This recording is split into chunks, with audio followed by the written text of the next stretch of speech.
All right, good afternoon, everybody. It's now 12:45, and we are welcoming you back here to our afternoon sessions for the TLF Summit. And we are ready to start with this session on examining feedback. And this is part of the elementary assessment series, and this is part two of this session. I'm sorry, of this series, part two of the series. All right. Let's go ahead and let's move forward. Thank you. So, just to introduce some of the wonderful people that have helped put this together today, my name's Maggie Carrillo, and I'm an elementary teacher support specialist with curriculum and instruction. And I'm joined by my colleagues here today. We've got Kathy Wolf James, another elementary teacher support specialist. She's manning our slide deck for us today, and she'll be presenting to you later on practicing that feedback. We've got Courtney Grant, our elementary instructional support specialist here from Curriculum and Instruction. She's going to be talking to us later about how to make feedback really effective with our students. And we also have Lori Arnold, who is our elementary teacher support specialist as well, helping to support us with reviewing what was discussed back in February. So here are a couple of norms that we have for our session today. Please go ahead and put your microphone on mute unless you're speaking in case you need to ask a question. Feel free to put those questions for understanding in the chat. We will be on the lookout for those. Set some intentions and try new things. We're going to be practicing a lot of cool techniques today with feedback. And please feel free to follow up to get additional support from us at any time. So here's kind of what our agenda is going to look like for today. We're going to first start with some reflections on ourselves with experiences with feedback. We'll move into the summary from the February summit and why we're making this connection to examining feedback. We'll talk about some of the purposes. We'll talk about what it looks like and sounds like, and then we'll actually get to practice with some authentic student samples. So let's go ahead and start on that reflection component. For this, you're going to want a piece of paper and a pencil, or you'll want to open up a Google Doc. And what we're going to reflect on is our experiences with feedback as students at any age. And we want you to reflect for a moment on something that helped you to grow, know, and show more in the future with your feedback when you received it. And we also want you to reflect on times where the feedback you got was not helpful or at worst harmful to you. You're going to have 3 minutes to write about these experiences, and you won't have to share them aloud. But these experiences are going to ground us in our work together today. So Kathy, if you could go ahead and start that timer for 3 minutes, we're all going to go ahead. Perfect. So this is going to connect to our intentions of the session using this reflection through the suggestions that we're going to build, the language frames we utilize with those suggestions, and how we connect our beliefs to our behavior. And that's how this reflection is going to play into today's session.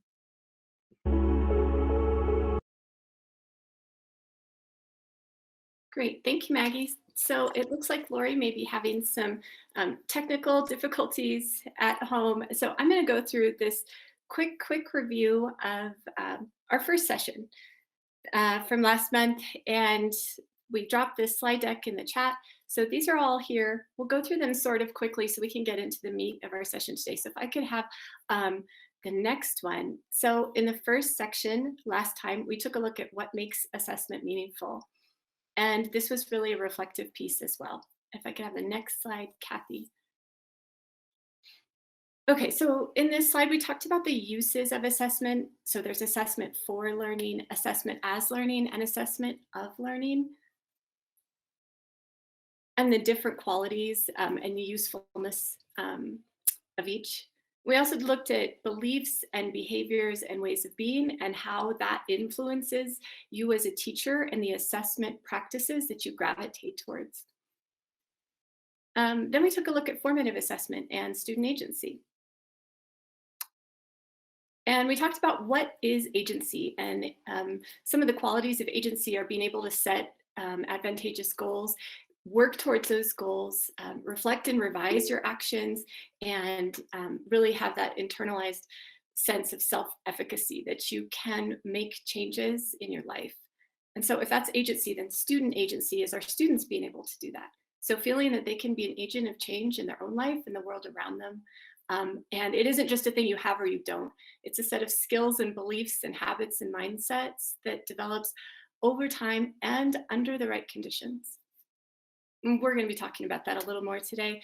And then today we're also going to be talking about what we referred to back in the last session about reframing the way that we look at assessment. Instead of something you do to students, something that you do with students. And instead of it being just a source of judgment, but a source of collaboration, and also placing your focus on student growth in assessment. Okay, and then why feedback is important. And this is really going to be our segue into the heart of what we're doing today. We looked at John Hattie's work and the huge effect size of giving quality feedback. If I could have the next slide. And we took a look at 4 essential questions for learners. Where am I in my own learning? Where am I headed? What steps do I need to get there? And what will I do when I've achieved them? Okay, and then we looked at where feedback lies in the evaluation cycle. And what we want to point out here is that it's embedded throughout the whole thing, right? You see 1, 2, 3, 3 chunks that come back to feedback. So it really is that thread that runs between everything we're doing with assessment. Okay, so in this section here, this is the heart of what we're doing today. And here we're going to connect to our why for this session a little bit, why we're focusing on feedback specifically today. And then in the next section with Kathy, we're going to have a chance to try out some of these feedback qualities. Okay, so I want to tell you about something that I learned recently that I thought was interesting, and that is assessment from its Latin root means to sit beside.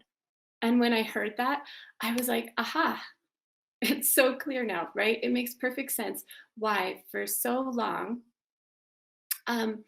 side-by-side assessments for many teachers have been the best source of information that you can get on your student. And that's really because the meaning of the word points to what it should be, and that's together. And it probably also points to why this year has been so difficult for assessment and has stretched us all to find ways to get good information. So the meaning of the word assessment also points to why feedback is the most crucial piece of assessment and why it deserves our focus and our time today.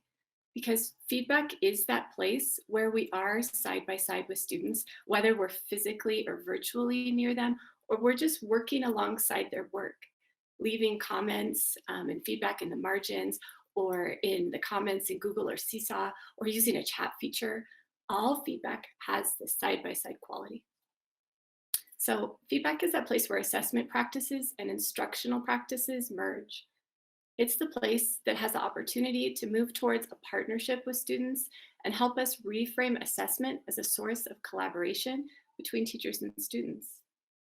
And in that way, feedback practices are crucial because they have the power to be transformative. So they're the key to unlocking student agency and self-efficacy. Feedback can be powerful stuff. Not all feedback is the same. So today we're going to take a look at the 5 qualities of transformational feedback. And those are, it's dialogic. And if I could have the next slide, please. Thank you. Thank you. It's dialogic, it's timely, it's goal referenced, it's personalized and reflective, and it's manageable and actionable. And dialogic means with dialogue or a back and forth conversation. And this quality is so important because without dialogue, without that back and forth, feedback remains a one-way transmission process. It positions students as passive receivers of information rather than active decision makers and agents of change in their own learning. And this quality of dialogue is so important, in fact, that we're going to start with it now, and then we're going to come back to it at the end. So right now we're going to look at the other 4 qualities of feedback, and I think you'll see they're all kind of wrapped up in that dialogic quality. So the next quality is timeliness. And what makes feedback timely is when it's delivered, when students can act upon it immediately, when they can try out the action steps right then and there. And that means that the most important time to deliver feedback is when work is ongoing around a project or a unit or a concept. That way, students can incorporate feedback and practice new learning right away, which means that it's more likely to stick. Feedback given when something is over has less value, unless there's a chance to go back and try it with the new information.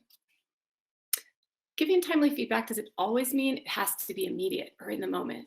At times, teachers might delay their own feedback on something so that students can self-assess first and then offer feedback after that time. So knowing what a student knows and how they feel about their learning can help you give even better feedback. And the next quality of transformational feedback is that it is goal referenced. That means that the feedback you offer is directly related to a goal.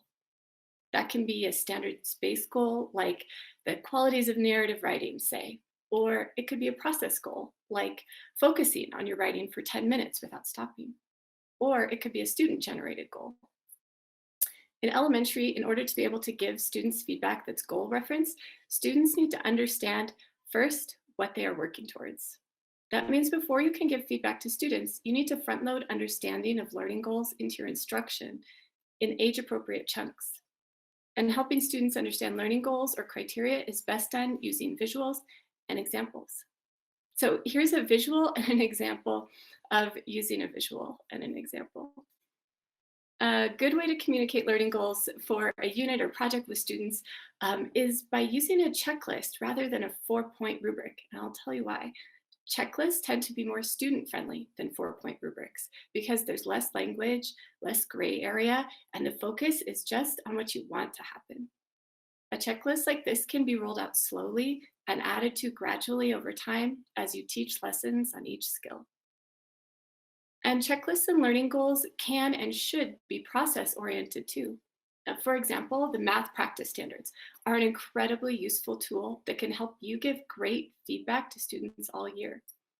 So helping students to understand these practices as goals allows you to give feedback when you complement their strength in one area, like let's say persistence or using tools correctly, while also offering next steps in another area, such as checking for accuracy. So when we're helping our students understand goals and criteria, we need to help them make criteria comprehensible and make it visible for them by demonstrating what that criteria looks like and sounds like in action. This is where feedback really becomes an instructional practice. It's not enough to post an example for students or provide a checklist. We need to use those examples of work with the criteria to model and teach students what the goals look like and sound like. And when we do this, it becomes possible to give students meaningful goal-referenced feedback later. So we talked about feedback being timely, and we talked about it being goal-referenced. And powerful feedback is also personalized and reflective. It becomes personalized when you focus on noticing what a student can do and seeing each student in their work. It becomes personalized and reflective when we seek to learn more about a student's way of thinking and how they perceive their work by asking them questions. Asking questions to learn from a student about their work allows teachers to identify strengths and name things that they would like to see more of. And this helps students build positive motivational beliefs because it confirms that they have things that they're already good at and can keep doing. And this contributes to their sense of agency, that they are capable of impacting outcomes in their own learning. And feedback practice that is personalized and reflective means that a teacher facilitates the development of self-assessment abilities. When we ask students to think about their work and their habits and share their thinking, we're encouraging them to look inward and assess where they're at and take stock of their needs as a learner, which also promotes their sense of agency and self-efficacy. So here are a couple ways that you can help make feedback personalized and reflective in any setting. Using highlight codes like these, students can highlight digital documents to indicate something that they're proud of, or a place where they tried something new, or a place where they need help. These could easily also become symbol codes when you're working on paper, like a star or an exclamation point. Also, having students give a brief reflection with sentence stems like "I'm proud because," or "I'm stuck because," or "I'm working on," can help you see feedback that would be the most helpful to a student around a piece of work. Or you could pull a small group together who may have similar feedback needs. All right, finally, impactful feedback is manageable and actionable. And that means giving high quality information that's easily understood by students. High quality information means avoiding platitudes and generalizations like great job or good start or you're such a good student. Instead, high quality feedback names specific actions a student has taken that are positive and they should continue. And it does this in a way that students can easily understand. Manageable and actionable feedback also means providing the next right size step for students by identifying the most important thing to help them propel their work forward. This requires taking a holistic view of a student's work and prioritizing an action step that will have lasting benefits beyond this single assignment. So I always think of Lucy Calkins and her teach the writer, not the writing mantra. So think not about making this piece of writing better or this reading passage better or this math task better. Think about what will make your student a better writer every day. What will help them be a better reader every day? And what will make them a better mathematician on any math task? And put your focus there. Okay, so now we've talked about all the qualities of good feedback, and this brings us back full circle to the dialogic component of effective feedback. And this graphic lays out the structure of a feedback conference to give or have one-on-one feedback dialogue with the student, either in person or virtually or through digital tools like comments or chat. This could also be done with students in a small group that all have similar feedback needs. A feedback conference follows these 4 steps: research, decide, complement, teach. So you research to learn about the student's thought process through asking questions and looking for what the student can do already. That's the research part. And then with goals in mind, you decide what is the next best step for this student that will have a lasting impact. And then you name what the student has done well and work to praise their effort more than their product. And then you teach actionable next steps that can be tried immediately using visuals to support clear steps that a student can take. And part of the teach component is also having that student articulate what will they do after your conference is over and they return to working on their own. And the ideal time frame for a conference like this is about 3, maybe no more than 5 minutes, but keep it short. So research, decide, complement, and teach is a feedback routine that incorporates all of the qualities of transformational feedback. It's dialogic, it's timely, it's goal referenced, it's personal and reflective, and it provides manageable and actionable next steps. Okay, so before we transition to the next step with Kathy, where you're going to hear more about what these qualities can sound like and try them out, I have a poll for you to do a little reflection on yourself. Let me get that up for you. Okay, so if you take a look at your toolbar, up at the top by where you find your chat, and you open or click on the little symbol that looks like a few shapes put together, triangle, circle, square. If you click there, you'll see a poll, and go ahead, open up that poll.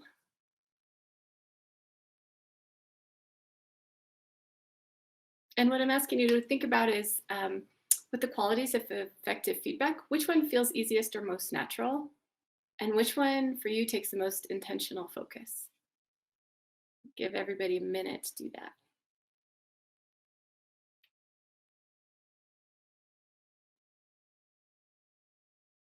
And I already see that dialogic piece feels comfortable and natural. That's my vote too.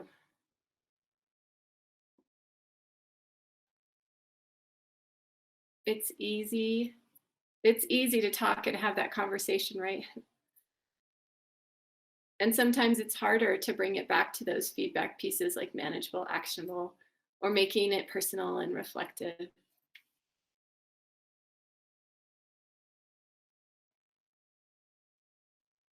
Okay.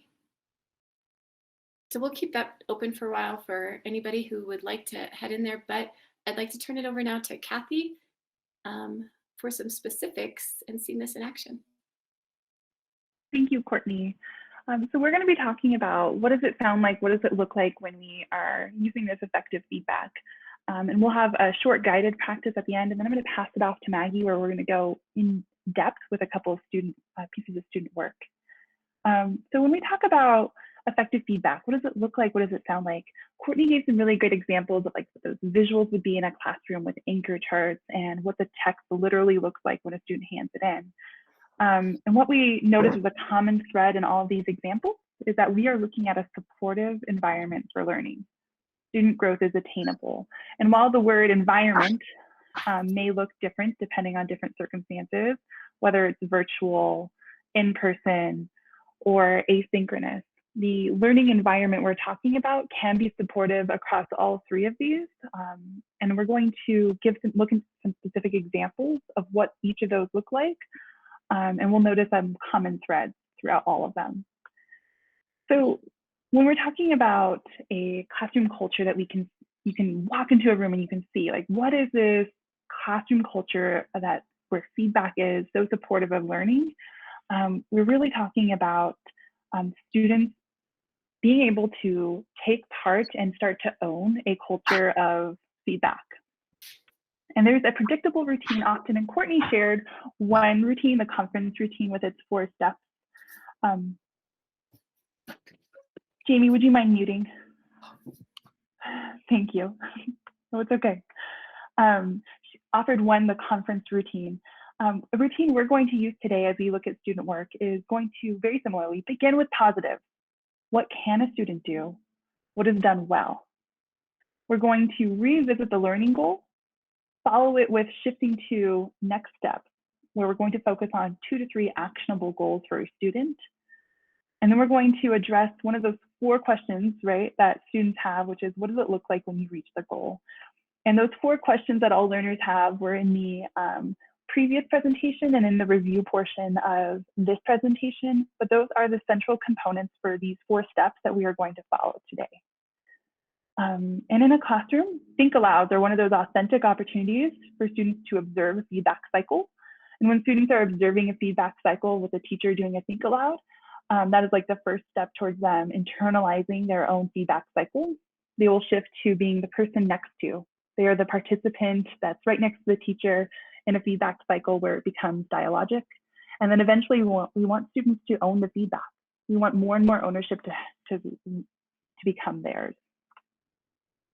So one specific example of what this would look like in a virtual learning setting where a student submits an assignment in Google Classroom or Seesaw, which probably feels very familiar. In this example, we are going to look for that first step where we begin with the positive. And so after a student submits their work, the teacher may say, I was so excited to see your work on the math assessment because I noticed you completed voluntary practice problems. What are you most confident about for this assessment? So by asking the question to the student, we are focusing on positive and we're allowing the student to generate. I felt confident when completing problems with addition strategies. I didn't have to think about them as much as the subtraction problem. The teacher may reply back to get more information. I'm so glad you felt confident in addition. I heard you say that you had to think really hard about the subtraction math problem. Can you tell me more about a problem you found challenging and how you solved it? 116 minus 37 was a hard problem for me. I tried 2 strategies and got different answers each time. I felt frustrated that my strategies did not work. And I was thinking of a particular 2nd grader of mine when I was thinking about this example. We're going to continue it, but thinking more about an in-person setting, but with the same assessment in mind. In this case, the student may actually physically turn in their work to the teacher. And I know we're all dreaming of that day. And in this example, we are going to revisit the learning goal, and we are going to shift our focus to next steps. Our goal is to be able to add and subtract using multiple strategies. You are confident in addition. What help do you need to reach our goal of subtracting 3-digit numbers using bridging? It is really hard for me, and I do not know if I'm doing it right when I practice by myself. Can I practice with you more? I can support your learning by including 2 practice problems in our small group time. When you work independently, I want you to use an addition strategy to double check your answers so that you can build your confidence.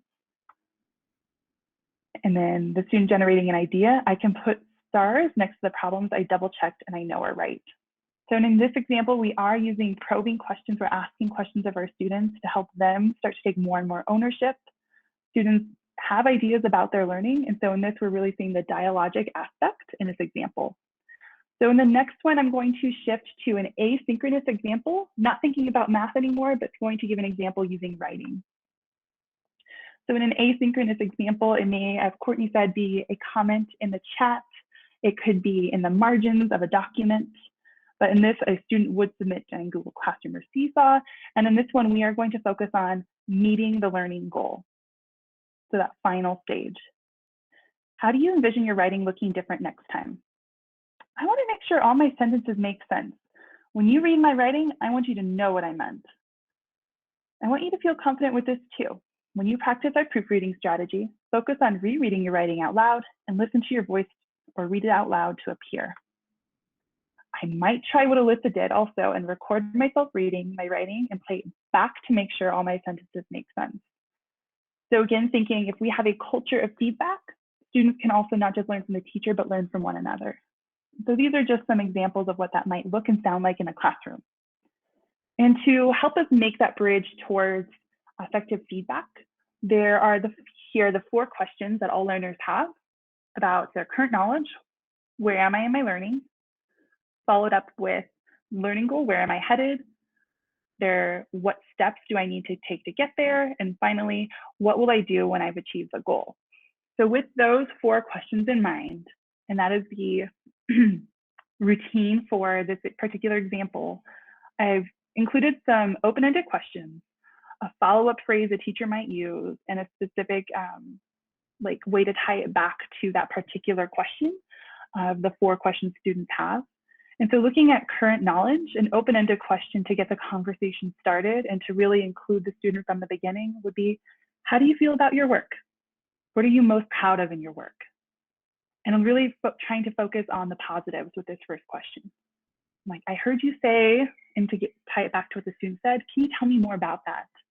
We can also offer specific pieces of praise. As Courtney said earlier, saying good job, great job isn't really productive to a student. We want to tie it back to something specific they did. I noticed you successfully, and then look carefully at their work, and I know you've been practicing with would be 2 examples of tying it specifically back to the student and what they are working on to make our feedback personal. Looking at learning goal, we may ask an open-ended question, what was tricky for you while working on this assignment? And we could follow up with, I wonder what you have tried when it feels tricky. So students are really generating a lot of the answers in this process, and our feedback is really focused on what our students already know and where they're headed for the future. And tying it back to our learning goal of looks like. And so our learning goal in math was addition and subtraction strategies. What it looks like is when we use multiple strategies to double check our answers, would be an example from earlier. Our learning actions, an open-ended question might be, what help do you need to accomplish the goal? I will support your learning by, and an action step. Try this next time. Maybe it's right away, maybe it's in an hour, but we definitely want it to be timely. And when you feel unsure about it, you can, so giving our students strategies for building that confidence as well. And then finally, our success criteria, our open-ended question may be, how do you envision your work looking next time? To really visualize based on the feedback. And our goal for the trimester, our big goal is, and we take small steps towards that goal each day. And today we are focused on what is that small actionable goal for your student. And your goal is to feel confident in what skill, to really help our students visualize. So we are going to practice this. And those sentence stems are meant as a support for us as we move forward in practicing giving feedback to a student. The first thing we're going to do is look at the goal. I'm going to provide a piece of writing from a 3rd grade student, and we have a little write-up from the teacher about the assignment. And where our question is, what learning are we looking for? What is the goal for this particular assignment? We are going to then look for, in the student work, what the student can do. What can the student already do very well? And we're going to create a holistic view of our student by hearing an explanation provided by the student about their work. And we're going to ask the question, what new information do we have about the student? And what questions maybe would we ask that student about their work? And we're going to do a turn and talk using the chat. I adjusted it a little bit to make sense for our setting today, but what is the student asking to learn next? What is our actionable goal? And what we want to do is provide one teaching point for the teacher and one action step for the student with this specific example. So you're going to need that pencil from earlier when you were writing down your reflection with Maggie to write down now, what is the goal for this learning assignment? What learning are we looking for? What learning are we looking for? It just accidentally gave away the answer. I'll give you a moment to read this whole write-up and go ahead and write down, what is it that we're looking for in the student work?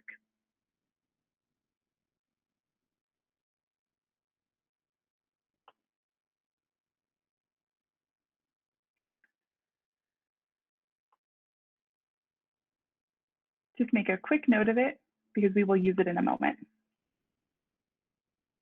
And hopefully you caught it. We are looking for evidence from the student that they can research an animal and that they can show essay structure. Those are the two elements we are going to focus on. So I'm going to show you next the student work. And our next step here is to write down, to take note of, what can the student do? What can the student do? What do we see evidence of? And I will give you 1 minute to first read this, to really look for what can the student do.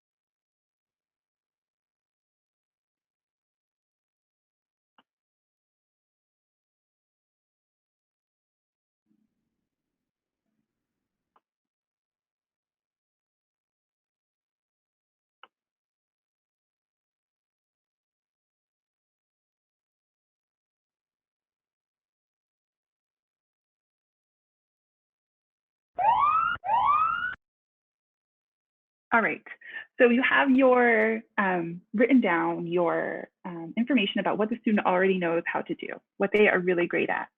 I'm going to move on to the example of the student explaining their work, and I will play it for you first. In my writing, I was trying to learn about sloths. The best thing I did in this work was typing, because I've typed a report before. On a scale of 1 to 5, I'd say my understanding of how to write a report is a 4, because I've written a report before.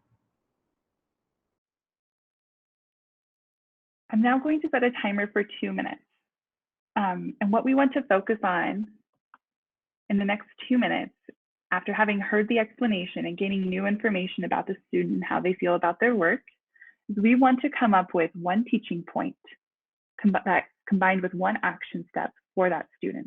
What will the teacher do? What will the student do?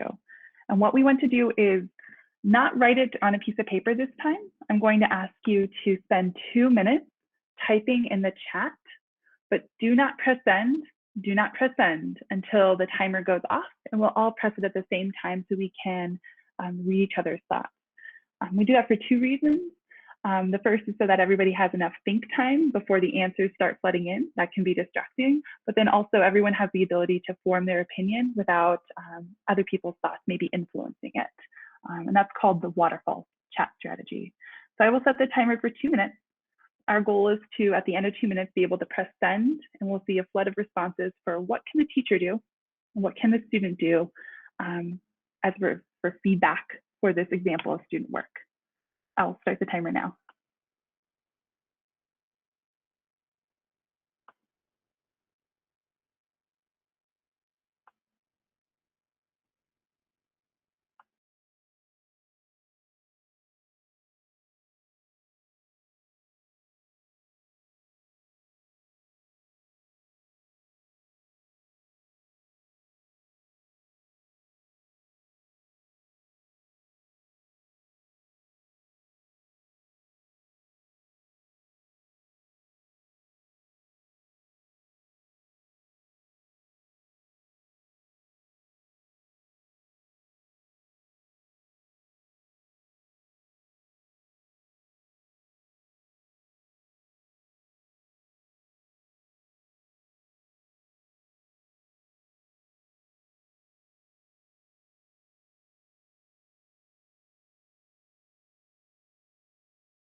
Go ahead and press send. Go ahead and send those responses.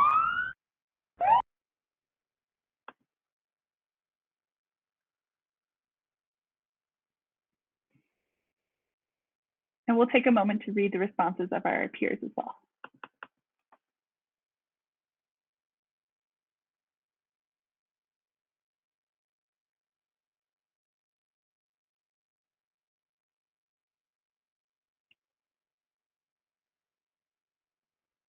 I see a lot of commonalities between our responses, that a lot of us want to revisit structure with the students. What does it look like when our work looks like a paragraph with an essay format? And editing, how to do it fluently with the maybe indentation, punctuation. Thank you all for sharing your examples of feedback. In our next section, Maggie is going to lead us at looking in depth at 2 different examples from different grade levels. Thank you so much, Kathy. So now we're going to go in, like Kathy said, and we're going to look at 2 different types of student work. And here's what we're going to be looking for. You're going to be put into breakout rooms in teams, and you as a group are going to select one student's work. There's going to be 2 options, and we'll take a look at that in just a second here. And so you'll choose one student's work to analyze as a group for feedback. You will look at the student's work to discuss what you observe. You'll listen to the student's explanation of the work and discuss what you heard. And then create 2 or 3 actionable steps of feedback for the student and prioritize what comes first. And these ones you're going to write on a Jamboard that we're going to be putting into the chat here.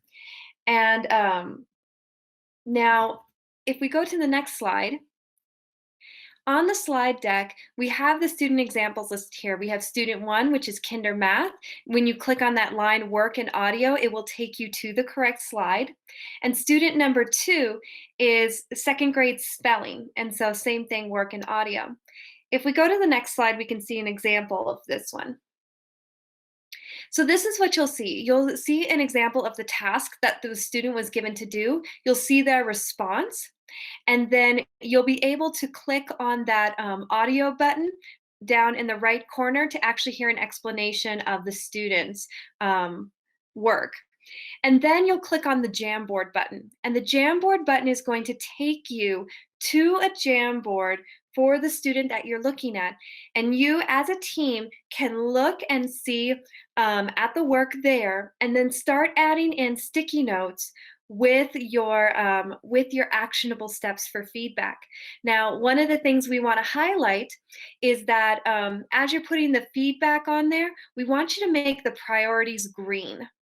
So you'll just change the color of the sticky note on the Jamboard to reflect that green color for something that you want to be a priority for that particular student. The frame that you are going to work on is going to match the breakout room that you are in. So if you get sent to breakout room 1, you'll be on frame 1. If you get sent to breakout room 4, you will be on frame 4. And so that's kind of how we're going to organize this for practicing that actionable feedback. So once again, I'm going to go ahead, I'm going to put the slide deck into the chat.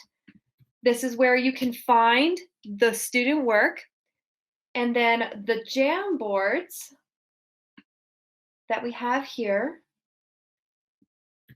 the 2nd grade Jamboard, I'm going to go ahead and put into the chat just to make sure you have easy access to that, as well as the kinder Jamboard.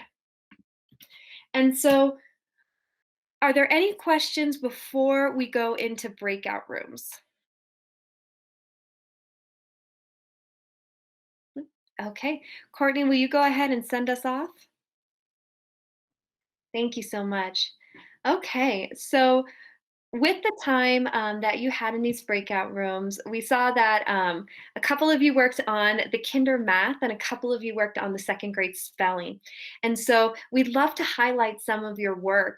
And so we have group 1 here for the kindergarten math, noticing some of the feedback that we have for this student.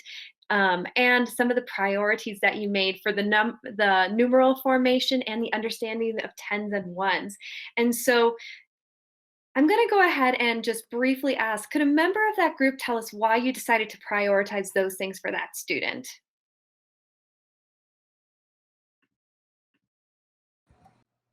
Sure.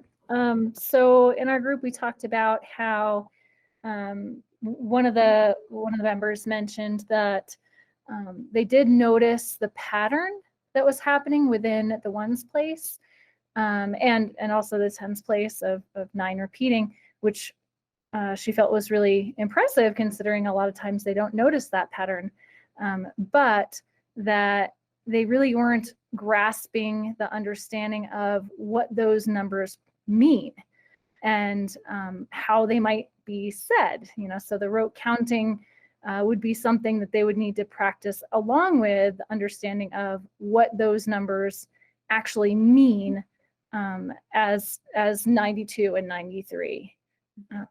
And then for numeral formation, the 9s were written upside down and a little loopy. So they need a bit more practice on forming those numerals, which is very normal in kindergarten. So Thank you so much for sharing that. Now, Kathy, if we could go over to the second grade student for second grade spelling, we have frame 2 pulled up here for the feedback and the priority feedback. And so could a member of group 2 share why they chose that priority feedback for this student? Yes, I'll share. I think this goes back to exactly what you guys are talking about. If you were just to look at this piece of writing, you would think that the student understood the rule and therefore spelled the word correctly. But when the student explained how they chose the AW, it's because they'd seen the word before and there was no indication that they knew how to use the rule correctly. So they could have guessed right. Thank you. Thank you for sharing that. That's why it's so important to listen to our students explain their work because it really gives that great insight. And then we have group 3. Sorry, Kathy, you were right. um, sharing about the second grader as well. And could a member of group 3 share with us their priority feedback for this student?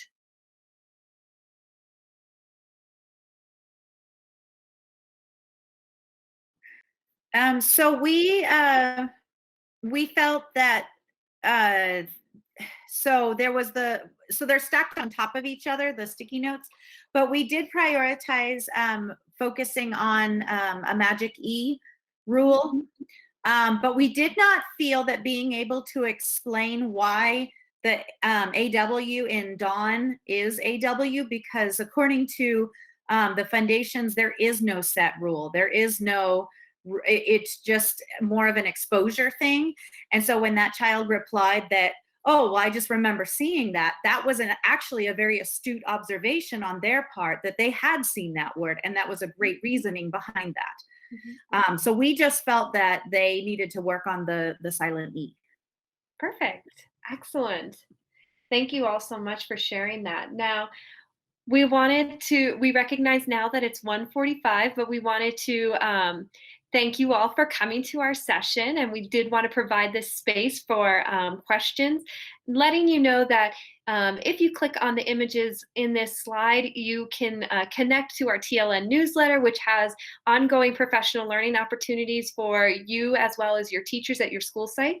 And later on this week, you will get an email through PowerSchool for a survey. Please, we encourage you to fully fill out that survey. We use that feedback to improve our practice and to enhance these sessions in the future.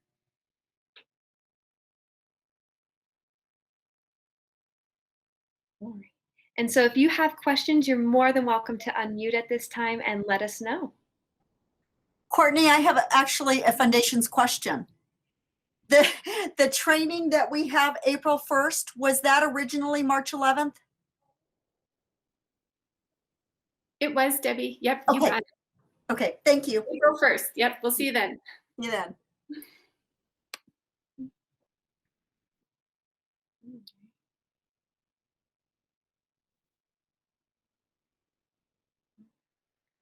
All right. All right, I think we're good. Go ahead and stop